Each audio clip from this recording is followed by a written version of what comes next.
Amém. Bom dia, igreja, graça e paz. Vou tentar diminuir um pouco o tom de voz. Bom, sou estagiário aqui, né? Tô aprendendo, muito o que aprender ainda. E sempre é um grande desafio, né? Porque trazer a mensagem de Deus é uma grande responsabilidade. Nós estamos falando de vidas aqui, né? Então, que o Santo Espírito do Senhor possa ter misericórdia de mim e que eu possa realmente falar daquilo que a palavra instrui, não de mim mesmo, mas que o Santo Espírito de Deus possa tocar o coração de vocês, que a mensagem dele seja transmitida. Amém? Hoje a gente vai fazer uma breve reflexão no Salmo número 42, versículo 11. O título que eu dei para essa reflexão é Vencendo a Desesperança. A gente vai destrinchar um pouco esse salmo, curtinho, mas muito profundo. Então vamos ler. Por que estás abatido, ó minha alma? Por que te perturbas dentro de mim? Espera em Deus, pois ainda o louvarei. Ele é o meu auxílio, Deus meu. Senhor Jesus, essa é a tua palavra, Pai, que ela possa vir de encontro aos nossos corações, Deus. Que realmente, Deus, seja transmitido ali aquilo que o Senhor tem para nós, ó Deus, e não o que o Mataus vai dizer aqui, Deus, mas que o teu Santo Espírito veio instruir os corações, ó Pai. Que possamos sair daqui transformados, Deus, que essa palavra venha trazer esperança para nós, Deus, que essa palavra venha encher o nosso coração, que possamos sair, Deus, carregados para mais uma semana, para mais os desafios da vida, Deus. Assim nós clamamos a Ti em nome de Jesus. Esse salmo é muito profundo, porque ele reflete não só as nossas fraquezas, mas alguém que está em uma situação de desespero. Desesperança tem diretamente relacionada com o desespero, que muitas vezes nós olhamos como algo, uma reação de que perdemos o controle, não confiamos mais. Fato é que as nossas emoções, elas estão condicionadas às situações em que a gente vive, né? Se eu alcanço uma conquista, logo eu tenho uma certa satisfação. Se eu como um sorvete, eu fico feliz. E isso impacta não só no nosso emocional, como na nossa mente, mas também como na nossa natureza biológica, né? Se você tem um nível de satisfação, se você faz um exercício físico, libera determinados tipos de hormônios e tudo mais. Então nós somos seres muito complexos. E o salmista aqui não era diferente. Quando ele pergunta, por que estás abatido a minha alma? É porque ele estava emocionalmente destruído. Ele estava em situação de desespero. E quando a gente se depara com situações difíceis, situações que nos cercam, que nos deixam sem saída, situações que nos abalam emocionalmente, a primeira reação natural nossa é o emocional. É chorar, se irritar, se irar, perder a fé, desesperança, lamentar, medo.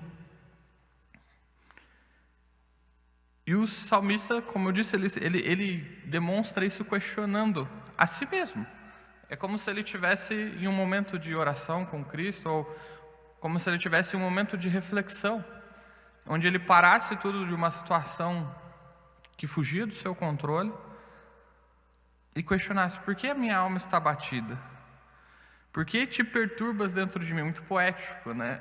Mas ele estava gritando ali, tipo: o que está acontecendo comigo? Por que eu estou perdendo o controle? Isso nada mais é do que ele questionando essa primeira reação de uma situação complexa, de uma situação difícil. Ele questionando o seu emocional, ele questionando os seus sentimentos, ele questionando aquilo que ele estava sentindo no coração dele. E aqui o salmista nos traz uma primeira lição, que diante do desespero, diante do medo, nós temos que ter uma reação a a esse sentimento racional. Porque se nós nos entregarmos ali às nossas emoções, nós somos abalados. Então o salmista, num ato extremamente racional, ele se questiona. Ele para com o emocional dele e fala: por que você está batido a minha alma? Então confiar em Deus é uma reação racional também. Diante de uma circunstância absurda, onde eu estou abalado emocionalmente, eu paro e reflito: não, eu vou confiar. Eu tomo uma decisão extremamente racional de que eu vou confiar, porque a palavra do Senhor diz assim, porque Deus já fez grandes coisas. Então você pega aquela situação que está abalando você, que está te destruindo, que está de desesperança, você dá um pause e decide confiar. Essa é uma primeira lição que o salmista nos ensina, termos essa reação racional diante de um mar de emoções que a gente se depara quando tem uma situação difícil. E ele conclui nessa reflexão: espera em Deus, porque ainda o louvarei, meu auxílio e Deus meu. Diante de um emocional abatido, ele se abraça na confiança em Deus, na confiança da palavra de Deus, e decide confiar, decide proferir essas palavras de que ainda o louvarei, pois ele é o meu auxílio, o meu Deus. Ele decide isso. O salmista nos traz essa lição preciosa de que num cenário de total desespero, nós devemos nos abraçar em Deus. Nós devemos escolher de maneira racional confiar na palavra dele, porque o emocional nos leva a perder o controle do leme da nossa vida. A mensagem que está sendo transmitida nesse versículo é de alguém que está com a alma aflita, sangrando, mas que supera essa condição natural da nossa natureza humana, se abraçando em Deus de maneira totalmente racional, decidindo, pensando, refletindo. Ele decide confiar em Deus. Isso é uma decisão sem influência das suas emoções, das circunstâncias que o assolam. Quem nunca se deparou com uma situação de total desesperança, onde você perde o controle de tudo, e se você se entregar àquela emoção, você se abala e você não reage. Você perde a motivação, seu corpo não responde aos seus comandos, porque a situação foge do seu controle, é muito maior do que você. Então o salmista, ele domina a mente dele de maneira racional e decide: vou confiar em Deus, eu vou louvá-lo. É a mente ordenando ao coração. É a sua razão dizendo à sua emoção o que fazer. Ele exercita uma dominância no sentido de que não vou deixar me abalar pelas as minhas emoções. Eu vou me ajoelhar aqui e vou entregar para Deus aquilo que só Ele pode resolver. Veja, ele está fazendo isso não movimentado apenas pelas emoções, mas ele decidiu confiar, ele não perdeu a esperança.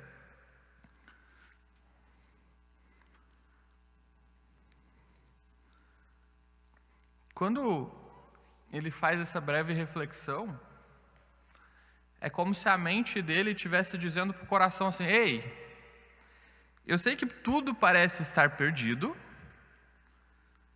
mas vamos confiar em Deus e louvar a Ele. É uma decisão. Eu mando aqui, a mente falando para o coração: vamos confiar. E uma segunda lição que a gente começa... quase que eu pulo, na verdade, um versículo que eu tinha pego aqui. Antes dessa, voltando ali, a gente consegue ver esse mesmo sentimento, essa mesma... como posso dizer, essa mesma racionalidade, essa mesma confiança em Deus sem perder o controle, em Paulo, em 2 Coríntios, no capítulo 4, os versículos 8 e 9. Em tudo nós somos atribulados, mas não angustiados, perplexos, mas não desesperados, perseguidos, mas não desamparados, abatidos, mas não destruídos. Ele tem ciência daquilo que o assola, mas ele de maneira assertiva, ele fala, a gente sofre, a gente está angustiado, mas a gente não se entrega, a gente não está derrotado, a gente não está desesperado, nós não perdemos o controle, nós temos alguém que está no controle por nós, que é Jesus, é Deus controlando o leme da nossa vida. Então, Paulo não se entrega às suas emoções ali.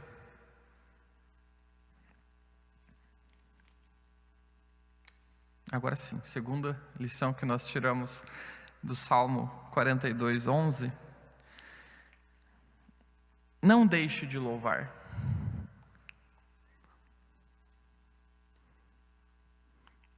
Uma das primeiras reações dele quando ele está refletindo é: eu espero em Deus, pois ainda o louvarei. Esse ainda ele está colocando o que? Não importa o que aconteça. Independente, assim, independente do que aconteça, o louvarei.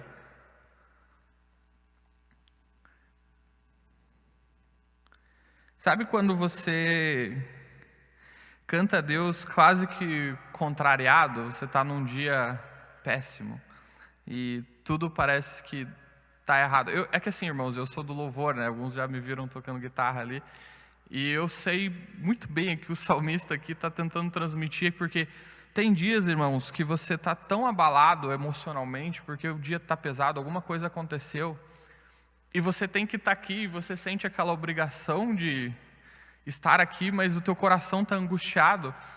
E eu percebo muito valor nesse sentido de que a nossa mente simplesmente comanda nós, e parece que a gente está meio que contrariado, porque todas as nossas emoções dizem, não, eu não vou louvar, eu estou abatido, não quero louvar, e a nossa mente fala, não, eu vou louvar, porque eu preciso, porque eu mando aqui.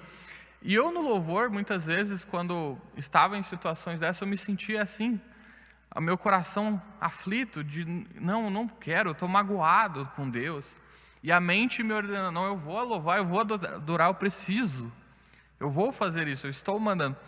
E eu sinto muito isso nesse trecho, assim, que ele se questiona, pergunta porque a alma dele está batida e em contrapartida ele já lança ali, vou louvar a Deus.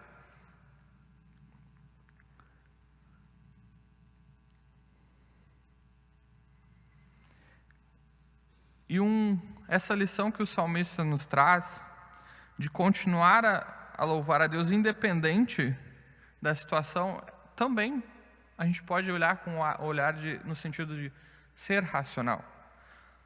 Se você está num momento de profunda tristeza e você se entrega a ela, novamente a gente cai naquele ponto de que nós não reagimos. As palavras às vezes parecem palavras lançadas ao vento, nós não louvamos, nós não o adoramos.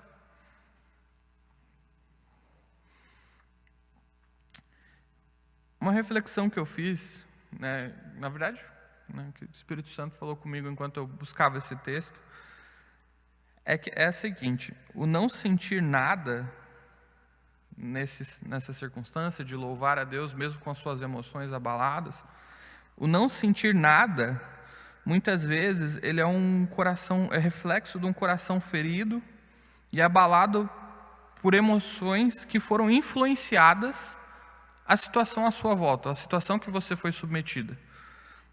Então, vamos lá. Às vezes, quando nós louvamos e sentimos que a nossa palavra foi só palavras lançadas ao vento, é reflexo de um coração que está ferido, que está abatido, influenciado pelas nossas emoções, que são influenciadas pela circunstância que está à nossa volta, por aquilo que nós estamos passando. Então, independente disso, você precisa tomar uma decisão racional de vou louvar o Senhor por quem Ele é e não porque eu estou sentindo. Louve ainda que contra a sua própria natureza pecaminosa, contra a sua natureza de sentir de sentir algo do seu emocional. Você louva a Deus por quem Ele é, porque Ele é digno.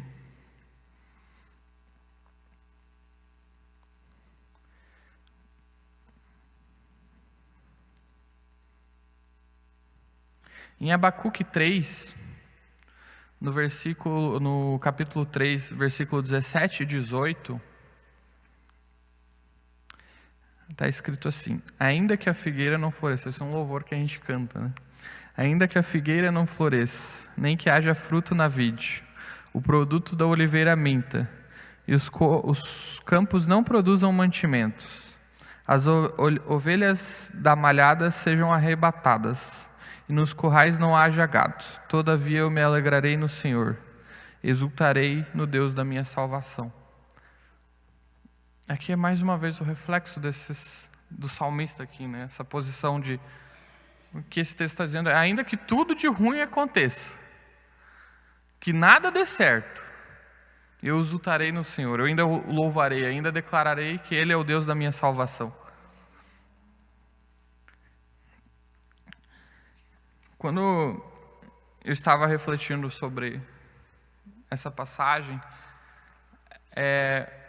eu como participante do louvor, eu me identifico muito com esses trechos assim que falam sobre louvor e adoração, porque muitas vezes a gente, não sei se os irmãos têm essa impressão, mas às vezes a gente sente que parece que a gente tem uma obrigação de ser de ferro, assim, de não ser abalado, de estar ali na frente tocando. Não, eu preciso, porque a igreja não precisa, a igreja não pode sentir que eu estou com o meu emocional abalado, que tem alguma coisa acontecendo. Eu preciso entregar o meu máximo ali. Isso também vem parte do profissional, daquilo que você, por tocar um instrumento, você quer entregar o melhor. Mas quando eu me deparo com esse versículo, eu vejo que mesmo que tudo ruim aconteça, mesmo que tudo vire de ponta cabeça na minha vida, o louvor ainda tem que estar nos meus lábios, independente daquilo que eu estou sentindo. Isso é muito profundo, porque muitas vezes a minha experiência era que aquilo que eu estava cantando pareciam palavras ao vento mesmo. E o sentimento que eu tinha é que parece: meu, Deus não recebeu aquelas palavras que eu proferi, porque eu não senti nada. E não é assim. Uma vez que você louva a Deus, você entrega as suas palavras, independente daquilo que você está sentindo, até porque os nossos sentimentos, eles podem ser deturpados por N fatores. Eles podem ser deturpados por níveis hormonais, por doença. Agora, quando você decide louvar a Deus por quem Ele é, de maneira racional, aí não tem doença, meu irmão, não tem nada que vai fazer você impedir de louvar a Deus. Por mais que você não sinta aquele quentinho no coração, que muitas vezes eu sinto, às vezes de estar cantando uma música boa, de louvando a Deus com uma música boa, mas isso não é a fonte que nos alimenta. A nossa razão tem que estar conectada diretamente em Deus, para que a gente possa louvá-lo independente daquilo que a gente está sentindo. Para que a gente possa declarar quem Ele é, independente daquilo que nós estamos sentindo. Nós louvamos a Deus por quem Ele é, não porque nós somos ou porque nós sentimos. E uma terceira e última lição que nós tiramos desse texto é que o salmista, ele não invoca essa palavra de Deus de maneira vã. Então nós temos a primeira lição, que é: diante de uma situação de desesperança, nós temos que ter uma reação racional, para que nossos emocionais não abalem aquilo que Deus pode operar na nossa vida. Segundo ponto, nós não vamos deixar de louvar a Deus independente daquilo que vier acontecer. E o terceiro é: nós precisamos confiar em Deus verdadeiramente. Não é? Perceba que o salmista, ele não invoca a palavra de Deus como se fosse um biscoito da sorte, ou como se fosse um amuleto de proteção, porque eu estou num momento de medo. Quando o salmista decide confiar em Deus, é uma decisão genuína, porque ele sabe no Deus que ele confia. Ele sabe que por mais que tudo diga não, ele tem um Deus que é maior que esses problemas. Então ele genuinamente confia naquilo que ele está proferindo.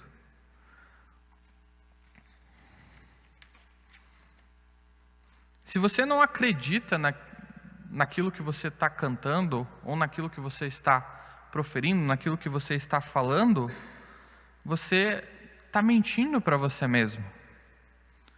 Independente de razão ou emoção, você estará se enganando, estará invocando a palavra de Deus como se fosse um mero amuleto,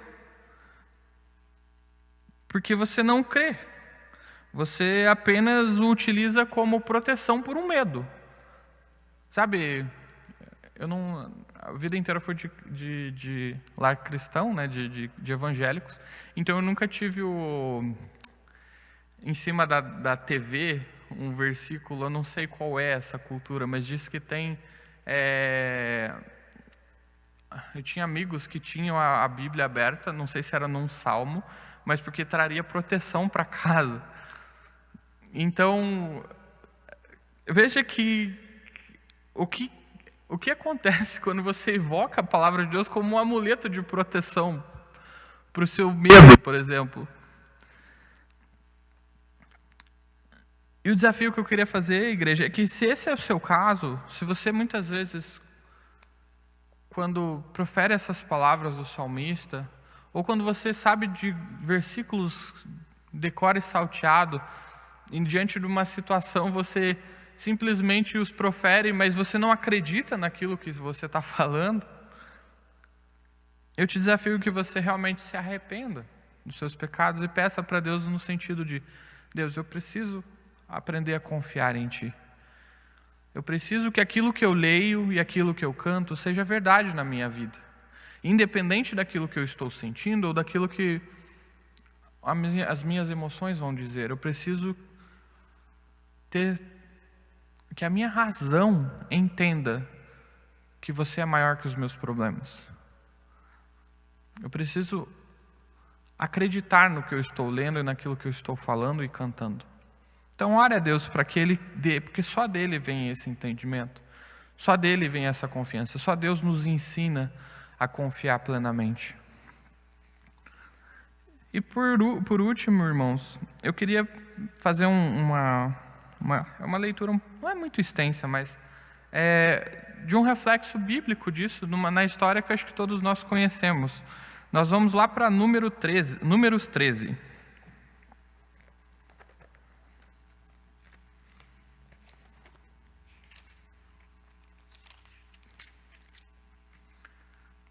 Primeiramente, a gente vai ver os versículos 1 e 2, depois a gente vai pular lá para o 17.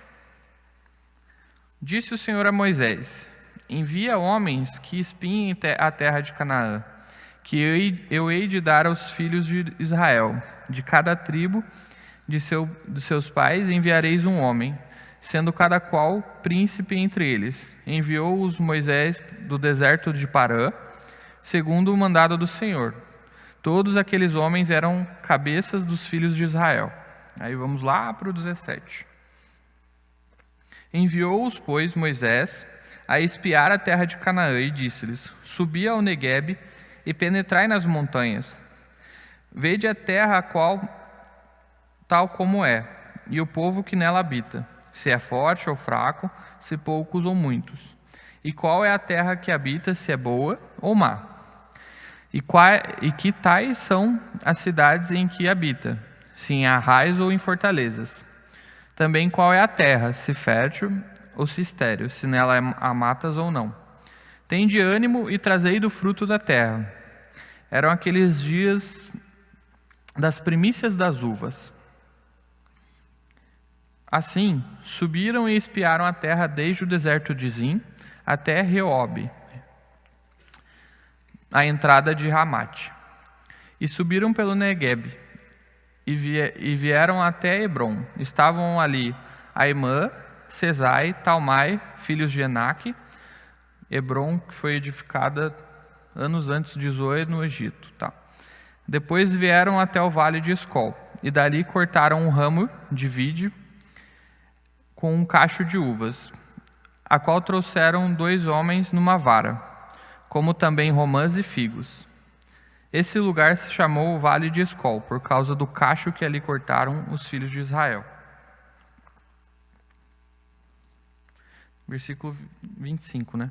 Ao cabo de 40 dias, voltaram de espiar a terra. Caminharam e vieram a Moisés e a Arão, e a toda a congregação dos filhos de Israel no deserto de Parã, a Cádiz.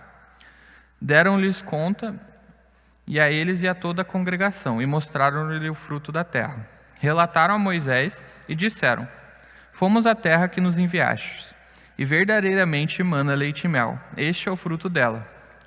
O povo, porém, que habita nessa terra é poderoso, e as cidades muito grandes e fortificadas. Também vimos ali os filhos de Enaque. Os amalequitas habitam na terra do Neguebe. Os heteus e os jebuseus e os amorreus habitam na montanha. Os cananeus habitam no pé do mar pela ribeira do Jordão. Então Calebe fez calar o povo perante Moisés e disse: Eia, subamos e possuamos a terra, porque certamente prevaleceremos contra ela. Porém os homens que eles tinham subido, não poderemos subir contra aquele. Porém os homens que eles tinham subido disseram: não poderemos subir contra aquele povo, porque é mais forte do que nós. E diante dos filhos de Israel infamaram a terra que haviam espiado, dizendo: a terra pelo meio do qual passamos a espiar é terra que devora seus moradores. E todo o povo que vimos nela são homens de grande estatura. Também vimos ali gigantes, os filhos de Enaque, que são descendentes de gigantes. E éramos aos nossos próprios olhos como gafanhotos, e assim também éramos aos seus olhos. Por último, vamos ler ali Números 14, de 1 a 10. Daí. Levantou-se toda a congregação e gritou em voz alta, e o povo chorou aquela noite. Todos os filhos de Israel murmuraram contra Moisés e Arão. E toda a congregação lhes disse: tomara tivéssemos morrido na terra do Egito, ou mesmo neste deserto. E por que nos traz, Senhor, a esta terra, para cairmos à espada e para que nós e nossas mulheres e nossas crianças sejam por presa? Não nos seria melhor voltarmos para a terra do Egito?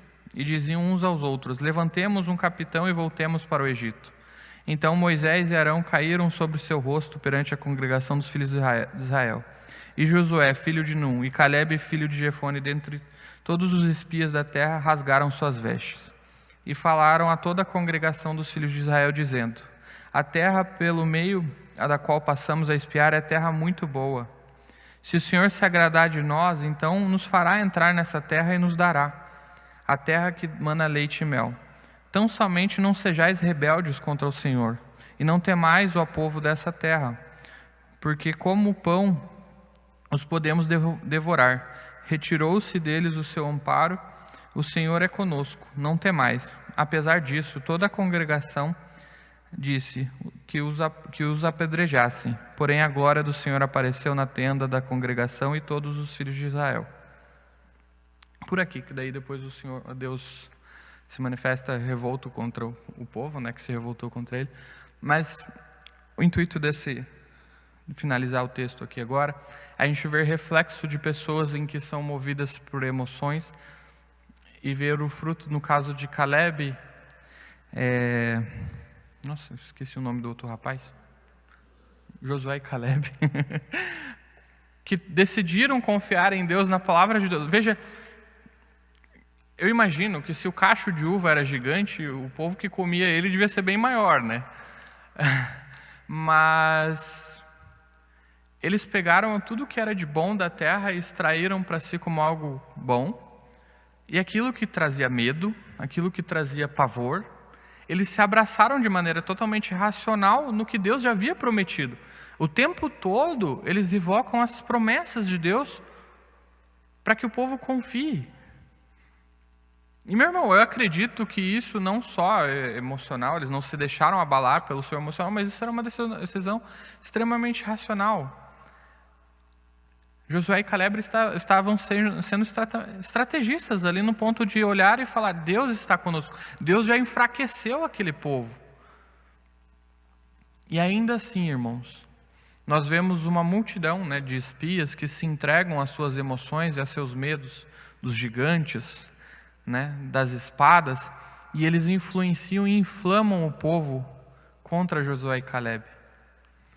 E aqui eu quero concluir, irmãos, que o quão a desesperança, o quão você se entregar às suas emoções em situações que fogem do seu controle, pode prejudicar não só você mesmo, mas toda uma congregação. Se você está com desesperança e o irmãozinho do teu lado está mais ou menos confiante, se você for para cima dele, provavelmente você vai trazer desesperança para ele. E aquilo vai transformar um efeito em manada, que foi o que aconteceu aqui. Um começou a fomentar, não, mas lá são muitos gigantes, eles são enormes, eles são fortes, é uma terra que devora os seus moradores. E isso começou a inflamar o povo contra Josué e Calebe, não só contra Josué e Calebe, mas contra Deus. Porque não morremos no Egito? Veja, esse mesmo povo viu maravilhas de Deus fazendo, mas você vê reflexo de um povo movido por suas emoções. Quando caiu o maná do céu, glória a Deus. Mas quando foi para cantar ali e realmente ir para a terra prometida, eles deram um passo para trás por causa dos gigantes. Então, muitas vezes, irmãos, quando nós nos abraçamos nas promessas de Deus, na palavra, e confiamos naquilo, muitas vezes nós teremos que ter essa decisão racional de que, quando tudo está dando errado, nosso sentimento, as nossas emoções totalmente abaladas, nós nos entregamos a Deus e decidimos confiar nele. É uma decisão. E eu quero desafiar vocês agora que, espero que Deus tenha tocado os corações, assim como Ele tocou no meu coração, de que eu não posso me deixar levar muito pelas minhas emoções. Quando isso é bom, ok, Tá num louvor abençoado, você se entrega ali, chora, mas quando tudo diz que não, eu preciso também louvar e engrandecer o nome de Deus, independente daquilo que eu sinto, independente daquilo que eu estou passando ou vivendo, mas porque eu decidi confiar, e eu decidi louvar a Deus, independente daquilo que aconteça. Então, só para concluir, nós recapitulamos ali 3 pontos, do Salmo 42, versículo 11. Por que estás abatido, ó minha alma? E por que te perturbas dentro de mim? Espera em Deus, pois ainda o louvarei. A Ele, o meu auxílio, Deus meu. Então, a primeira coisa que nós temos que ter é, diante de uma situação adversa, onde o nosso emocional vai tomar controle abalado, nós precisamos ter uma reação racional. Decidir confiar, decidir louvar, decidir razão. Segundo ponto, louvar independente das circunstâncias. Decidir louvar. Independente de que nós se sintamos abalados pelo que está acontecendo. E por último, confia de fato em Deus. Acredita naquilo que você está proferindo, naquilo que você está cantando. E se isso não acontece, peça para que Ele te ensine a confiar nele. Amém, irmãos? Glória a Deus.